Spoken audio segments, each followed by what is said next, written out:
आई भैया रौरा सबके समक्ष एगो हमरा दिल के बहुत ही करीब गीत बा। आदरणीय हमार पिताजी श्री विजय ओझा बैरागी जी के लिखत गीत। ये लिखल गीत हमरा दिल के बहुत ही करीब बा। आई गीत हम उन बच्चन खातिर पेश करतानी जिनका घर में बाप की साया भले हुई लेकिन माई की साया बचपन में ही उठ जाता। उनका घर में माई के स्थान कितना ऊपर होखेला, इस गीत के माध्यम से हम बताओ तनी।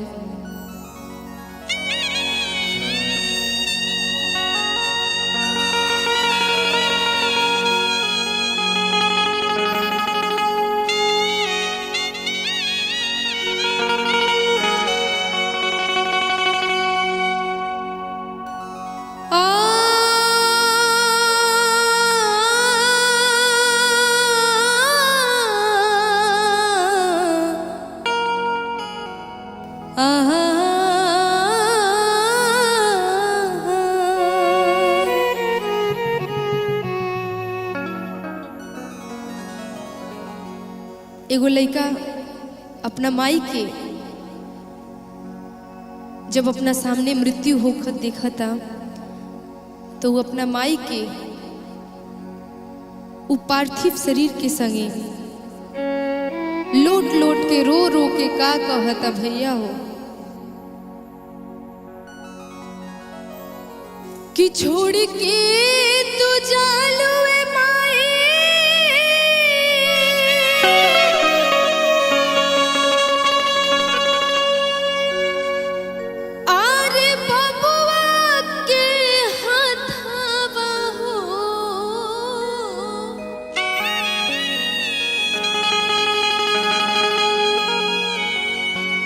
कि सुन लागे घरवा दो वार हो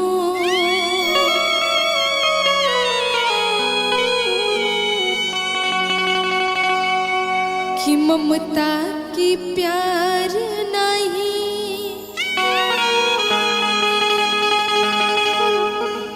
अरे छाव मिलिया चरा के कि ममता के प्यार नहीं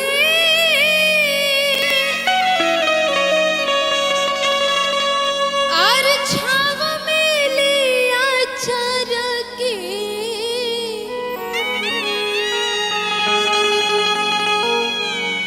अरे कहाँ मिली माई के दो लार हो तक कहाँ मिली माई के दो लार हो। उ लइका अपना माई से जात जात अंतिम घड़ी कहा कहता भैया हो आवे के भैया।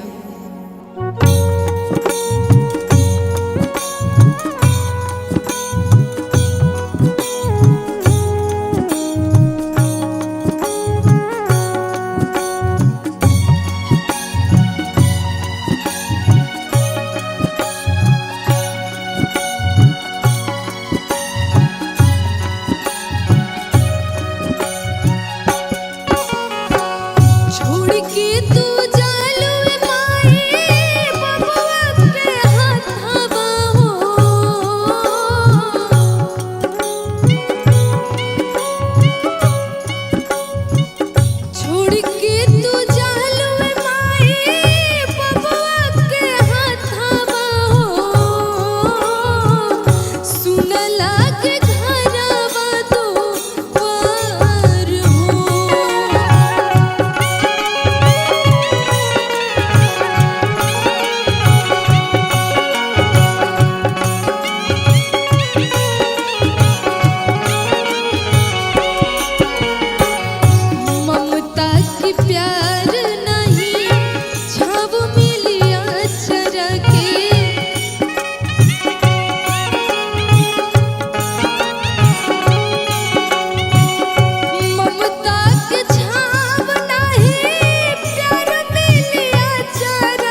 आजुए बुझाता बिना माई के जिंदगिया हो अल्लाह को तो गजब बेकार हो सुन लागे घरवा दुआर हो।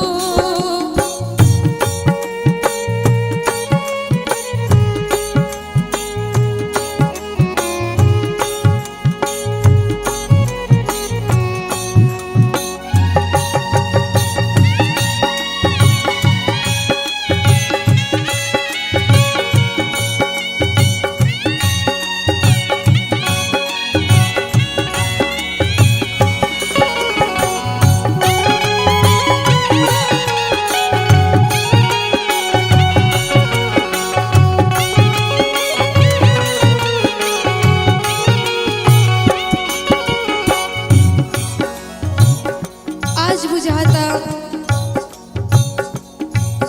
कि कोनो भी बच्चा खातिर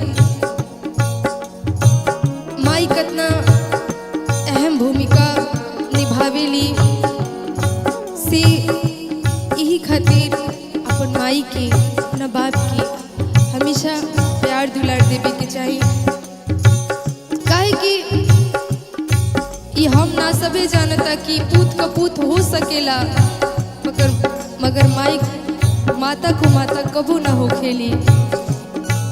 उ लइकवा कहता अपना माई से अंतिम घड़ी में का माथ सुन सुन भइल बिना तोहरा हाथ के अब हइली अकेला माई बिना तोहरा साथ के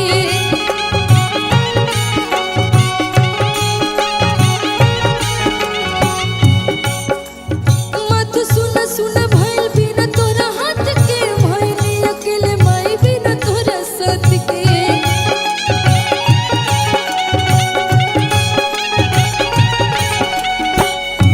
भैया राघवेंद्र कुह के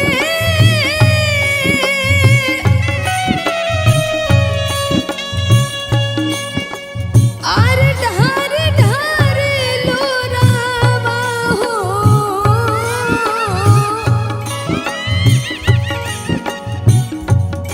अरे फाटे करे जावा मार हो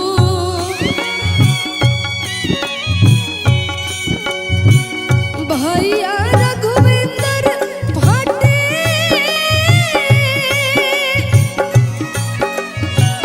भैया रघुवेंद्र कुह के ढार ढार लोरावा हो फाटे करे जावा मार हो सुन लागे घरवा दुआर हो